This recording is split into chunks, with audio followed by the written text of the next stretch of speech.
राहुल सोलापूरकरच्या विरोधामध्ये ठाकरेंची शिवसेना आक्रमक झाली। राहुल सोलापूरकरच्या घराबाहेर ठाकरेंच्या कार्यकर्त्यांनी आंदोलन केलं। राहुल सोलापूरकरनं शिवरायांबद्दल केलेल्या वक्तव्याचा ठाकरेंच्या कार्यकर्त्यांनी निषेध केलाय। अभिनेता राहुल सोलापूरकर विरोधात ठाकरेंच्या शिवसेनेनं पुण्यात आक्रमक होत आंदोलन केलंय। ठाकरेंच्या शिवसेनेच्या कार्यकर्त्यांनी राहुल सोलापूरकरच्या घराबाहेर निषेध आंदोलन केलंय। ठाकरेंच्या कार्यकर्त्यांनी राहुल सोलापूरकरच्या प्रतिमेला जोडे मारून निषेध व्यक्त केला। त्याच्यावर गुन्हा दाखल झाला पाहिजे। माफी मागण्यासारखा हा गुन्हा नाहीये। गुन्हा दाखल करून याला अटकच झाली पाहिजे। कडक शासन झालं पाहिजे। हा इतिहास बदलण्याचं काम, पराक्रम फोडून काढण्याचं काम या ठिकाणी हा करतोय। अरे आम्हाला काय अडवताय? आम्ही काय केलंय? आम्हाला काय अडवताय?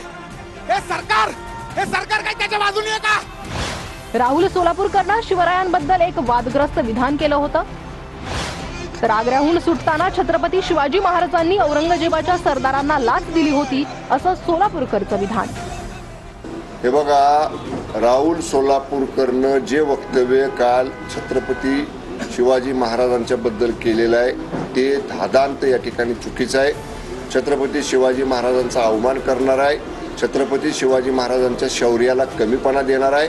त्यामुळं अशा वक्तव्याला नुसतं दिलगिरी व्यक्त करून भागणार नाही। तर राहुल सोलापूरकरनी या वक्तव्याबद्दल बिनशर्त शिवप्रेमींची आणि रायगडावर जाऊन छत्रपती शिवाजी महाराजांच्या समाधीपाशी नाक घासून माफी मागितली पाहिजे। निषेध आणि फिषेध बंद। निषेध कोणत्या महापुरुषांना बोलले, इकडून जाहीर निषेध नाही, फिषेध नाही, त्याला नीटरट्टे द्यायचे। आता राजांसाठी जेल भोगले काय होत नाही, बस यांचा महाजन मस्ती ते बसकून काही बोलून जाते। आपल्या जीव के प्राण असणाऱ्या राजांना, महापुरुषांना आपण त्याच्यानंतर म्हणतो माफी मागा म्हणा, जाहीर निषेध। आणि त्याचा फोटो लोक चप्पल हाणून फेपर, काय चप्पल फेपर, त्याला हाणायचंच, त्याला सोडायचंच नाही। राजापेक्षा मोठं काय।